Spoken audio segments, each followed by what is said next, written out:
The Guardian did a review of a documentary about Alex Jones. Alex Jones has said a bunch of controversial stuff. He says controversial things when I have that conversation with him. But just because someone says controversial things doesn't mean they should be banned or even especially maligned. Of course, Sandy Hook was a terrible event. All school shootings, all mass shootings, all deaths are actually appalling events. Wouldn't it be wonderful if the attention shifted even for a moment to the creation of a society where we could treat each other lovingly and peacefully and didn't need recourse to violence, if we could transcend these current limitations and bring about a kind of earthly paradise by, well, moving beyond the material world, as if such a thing were not possible, as if such a thing were not on offer, as if it were not possible through individual endeavour, through work and surrender and sacrifice and all of those principles that are plainly described in a number of books, but you know the one I've chosen. Have a look at this. This is them attempting to, essentially in the same way that they want to cancel Tucker Carlson, they want to tackle and cancel Alex Jones. But what I think is interesting about this is The Guardian is a legacy media organisation. They carry advertising. They bundle their data and sell it to advertisers. They participate in supporting wars. They participate in COVID propaganda. And yet they maintain this haughtiness, this supercilious air of contempt for people that they're meant to be talking to as equals, and potentially with love, and perhaps with a vision, and perhaps with a drive to bring about better states in and outer. Here they are talking about this. This is just a review of a documentary. The trials point to money as Jones's motivation for his untrue claims about Sandy Hook, adducing evidence that every time he ranted about the giant hoax in which no one died, his audience members and revenue from the dietary supplements and other products that InfoWars shields. You think the legacy media doesn't sell products? You think the legacy media doesn't have relationships with big pharma and big food and doesn't continually hawk products that if they weren't disingenuously sold, people would turn away from in their droves? Because in the case of big food, they cause cancer and diabetes and heart disease. In the case of big pharma, they're often worse than the diseases that they set about to cure. Or in the case of the opioid crisis, they literally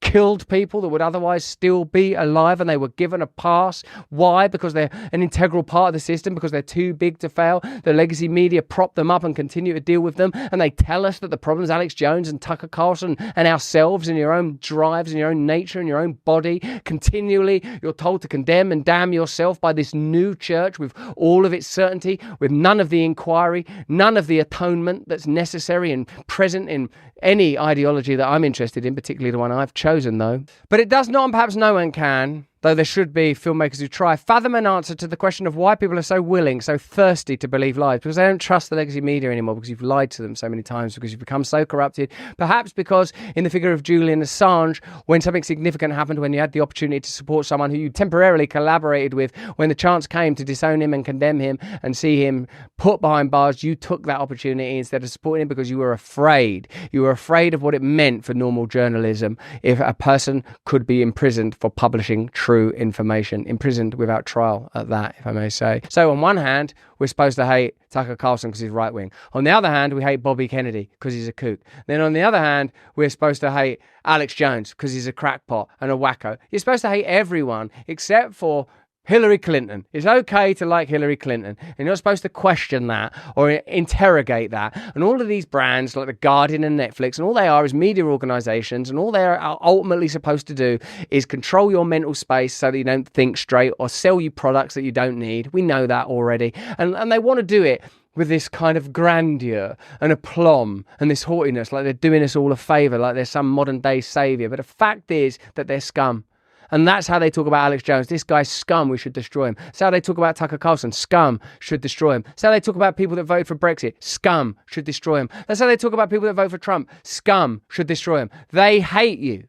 And they hate the idea that you may awaken. They hate the idea that you may have choice. They hate the idea that their little metropolitan professional gig, their nihilistic, rationalistic cluster of ideals that amount to individualism and selfish pursuit could be punctured by real faith, could be punctured by real awakening. I'm not suggesting that any of the figures that I've listed are singularly or individually the solution. Of course they're not. You don't need anybody else. You need yourself, and you need a higher calling, and you need a deep surrender. You let me know where you think salvation may come from. Baby, it ain't the legacy media. It ain't institutional politics. It ain't these corrupt and broken systems that are just herding you right now into citizen management systems that will be, by my reckoning, the modern day equivalent of total mass control. And we know where that leads from the last time we saw it. When we saw a 20th century iteration of it, it was militaristic and it was based on a bunch of ideas that perhaps we've progressed beyond. But we haven't progressed beyond them, have we? But technological feudalism, terrifying, baby.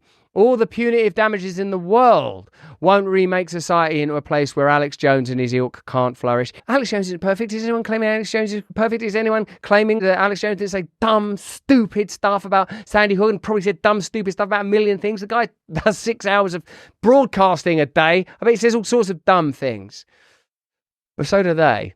Who do they work for? Who's their master? Who do they serve? Some questions to be asked, man. We live in a world built on shifting sands. We live in terrifying times. Yeah, because of you. And look at what they call themselves, the Guardian. Hey, we're here to help you. If we could just guard you along. The New York Times. It's time itself. We deal with time. CNN. We are CNN, MSNBC. We're doing some pretty important stuff over here. Oh, God, I can't see this. I can't watch this.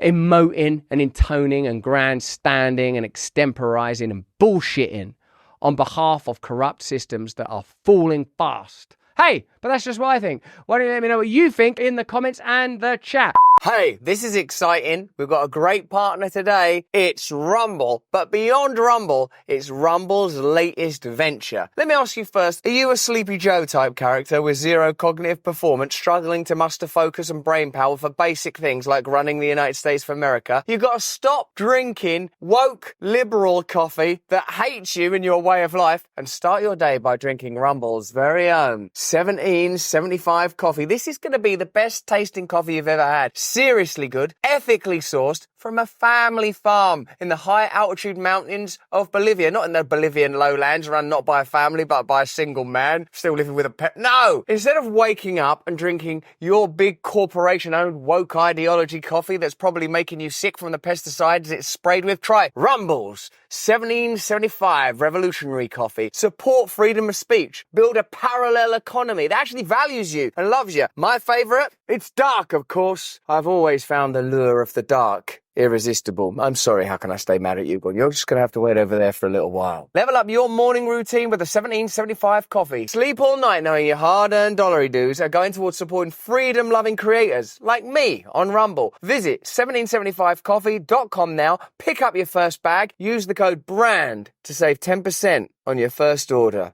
Oh, come on. Why choose, you know? Hey, thanks for watching. If you want to see more uncensored content where free speech can flourish, join our live stream. Click the link right here to watch the next video if you want to, or become a member of a growing movement. Download the Rumble app and you'll be informed every time we make a new piece of content. Stay free.